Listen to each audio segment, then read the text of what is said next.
বিদ্যুৎ উপসংমণ্ডল মিৰ্জা শাখাৰ কাৰ্যবাহী অভিযন্তাৰ ওপৰত ৰাজহুৱা অভিযোগ বৃহত্তৰ চৰপাৰাৰ ৰাইজ গৈৰহৰ শ্ৰী শ্ৰী হৰি মন্দিৰৰ নৱনিৰ্মিত মুখ্য তোৰণৰ সন্মুখতে থকা বৈদ্যুতিক খুঁটা স্থানান্তৰ কৰাৰ আহ্বানত গৈৰহৰ সভাপতিক অসন্মানযোগ্য বাক্য প্ৰয়োগ আৰু এষ্টিমেট যোগে ধন বিচৰাৰ অভিযোগ কাৰ্যবাহী বিষয়াগৰাকীৰ বিৰুদ্ধে প্ৰব্লেম মানে আমাৰ এই যে পোষ্টটো দেখিছে আপুনি কাৰেণ্টৰ এই পোষ্টটো কাৰণে আমাৰ মন্দিৰৰ সন্মুখত সেইটো কাৰণে আমি কৰিব লাগে নহ'লে আমাৰ গাড়ী মটৰে বিভিন্ন ধৰণৰ সুবিধা আছিল প্ৰৱেশৰ ক্ষেত্ৰত ৰাইজাহাট আৰু অলপতে আমাৰ অহা 10 মাৰ্চৰ দিন অৰ্থাৎ অহা সোমবাৰে আমাৰ বিক্ৰিয় প্ৰতিষ্ঠা দিৱস আছে আৰু এই প্ৰতিষ্ঠা দিৱসত যথেষ্ট মানুহ হ'ব আমাৰ সমাৱেশ আছে মিটিং আছে গতিকে এই পোষ্টটোৱে আমাক যথেষ্ট মানে বাধাৰ সৃষ্টি কৰিব সেইকাৰণে এই পোষ্টটো আমি অলপ 10 ফুট আঁতৰত শিফটেড কৰাৰ বাবে আমি মিৰ্জা ASABৰ উপসংমণ্ডলৰ SDO মহোদয়ক আবেদন কৰিছিলোঁ আৰু আবেদন এই শিফটেডৰ কাৰণে কৰিছিলোঁ তাৰপিছত তেখেতক মই 2 দিন পিছত ৰিমাইণ্ডাৰ হিচাপে 3 দিন পিছত ৰিমাইণ্ডাৰ হিচাপে তেখেতক ফোন কৰিছিলোঁ ৰাইজঘৰৰ মিটিং চলি থাকোঁতে ৰাইজে ক'লে যে আপুনি একবাৰ অৱগত কৰক যাতে সোনকালে কষ্ট ইয়াৰ পৰা শিফটেড কৰাৰ কামটো কৰি কিমান দিন আগত ধৰক তেতিয়া আমাৰ 10 দিন আছিলে এই শিফটেডৰ তেখেতক কৈছিলোঁ মই তেতিয়া তেওঁ কৈছে যে আপোনাৰ 10 তাৰিখৰ আগে মই কৰি এইটো শিফটেড হ'ব তাৰপিছত বুলি নহয় এইটো আমাক সোনকালে লাগিব আপুনি 10 তাৰিখৰ সময়ত এই 10 দিনত দিলে নহ'ব নহয় আমি ৰাস্তাটো বনাব লাগে সেইটো কৰিব লাগে গতিকে পাৰিলে আপুনি 2 দিনতে আমাক হেৰিটো কৰি দিয়ক তেতিয়া তেখেতে মোক অলপ ধমকি মানে বেয়া ব্যৱহাৰ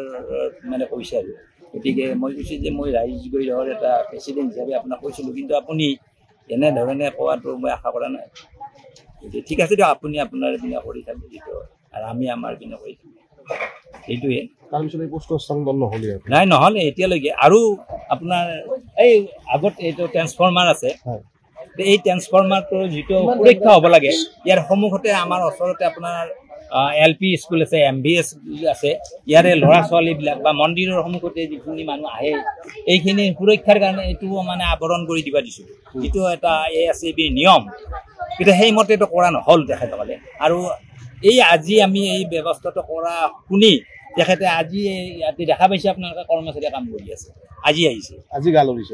গা লৰিছে গতিকে এইটো বৰ দুখৰ বিষয় এইটো আচলতে এটা ইমান ডাঙৰ এটা অসমৰ এটা অনুষ্ঠান হিচাপে তেখেতসকলে সামাজিক যিটো দায়বদ্ধতা এই দায়বদ্ধতা পালন নকৰা বুলি মোৰ মনে হয় হয় মই সেই ফোন কৰাৰ 2 দিন পিছতে তেখেতে এখন বিল দিছিলে মানে এইটো দেখিছে এইখন বিলখন গতিকে ইয়াতে তেখেতে আমাক 16,196 টকা এখন বিল দিছে যে এই পইচাখিনি আগতে জমা দিয়ক তেতিয়াহ'লে পোষ্টটো স্থানান্তৰ হ'ব হয় পোষ্টটো স্থানান্তৰ কৰাৰ বাবদ তেখেতক 16,196 টকা দিব লাগে হয় এই পোষ্টটো আচলতে মিডিলত নাই সেই আমি যিটো কৈছোঁ সেই স্থানতহে মিডিল তাতে দিব দিছিলোঁ কিন্তু তেখেতে সেইটো হেৰি নিজেতো পৰিদৰ্শন নকৰিলে তেওঁৰ কৰ্মচাৰীয়ে যিটো ৰিপৰ্ট দিছে তাৰ ওপৰতে ভিত্তি কৰি এতিয়ালৈকে তেওঁ আচলতে স্পট ভিজিট কৰিব লাগিছিল আমি যেতিয়া ৰাইজ এখনে তেওঁক অভিযোগ দিছোঁ এই অভিযোগত তেওঁ স্পট ভিজিট কৰাটো উচিত আছিল কিন্তু তেখেতে নকৰিলে নাই সঁচাকৈ মই যিটো পালোঁ এজন ৰাইজৰ প্ৰতিনিধি হিচাপে তেখেতক যি ধৰণে যোগাযোগ কৰিলোঁ যিটো পাব লাগিছিল সেইটো পোৱা নাই উল্লেখ্য যে আগত 10 মাৰ্চত উক্ত হৰি মন্দিৰত আয়োজন কৰা হৈছে শ্ৰী শ্ৰী বিষ্ণু বিগ্ৰহ প্ৰতিষ্ঠা দিৱসৰ আনহাতে মন্দিৰৰ মুখ্য তোৰণভাগৰ সন্মুখতে অসংযত তথা উন্মুক্তভাৱে থকা ট্ৰান্সফৰ্মাৰটি বিপদমুক্ত কৰাৰ বাবে ৰাইজে কৰা অভিযোগকো আওকাণ কৰাৰ অভিযোগ বিষয়াগৰাকীৰ বিৰুদ্ধে অৱশ্যে ৰাইজে সাংবাদিকৰ ওচৰ চপা বুলি খবৰ পোৱাৰ পিছতে আজি ৰাতিপুৱা তৎকালীনভাৱে উক্ত স্থানত উপস্থিত হৈ কিছু কৰ্মচাৰীয়ে ট্ৰান্সফৰ্মাৰটিৰ ক্ষেত্ৰত ব্যৱস্থা গ্ৰহণ কৰে যদিও বৰ্তমানো একে অৱস্থাত আছে বৈদ্যুতিক খুঁটিটো নিউজ এক্স ৰিপৰ্ট প্ৰাতঃ ডিজিটেল অসমৰ সংবাদ জগতখনৰ বাবে এক সুখবৰ নৰূপ নহাজাৰে প্ৰায় 30 বছৰীয়া অভিজ্ঞতা পুষ্ট সাপ্তাহিক কবচ পুনৰ এবাৰ ৰাজ্যৰ মাজলৈ স্বত্বাধিকাৰী প্ৰণীতা কলিতাৰ দ্বাৰা প্ৰকাশিত আৰু অমৰজ্যোতি প্ৰিণ্টাৰ্ছ গুৱাহাটী কমাৰ্চ কলেজৰ বিপৰীত ফালে মুদ্ৰিত আমাৰ ঠিকনা মুখ্য কাৰ্যালয় অসম ফৰেষ্ট স্কুল হৰি মন্দিৰ পথ গুৱাহাটী আৰু অস্থায়ী কাৰ্যালয় কলিতা মাৰ্কেট বিজয়নগৰ কামৰূপ অসম মোবাইল নং 9435114666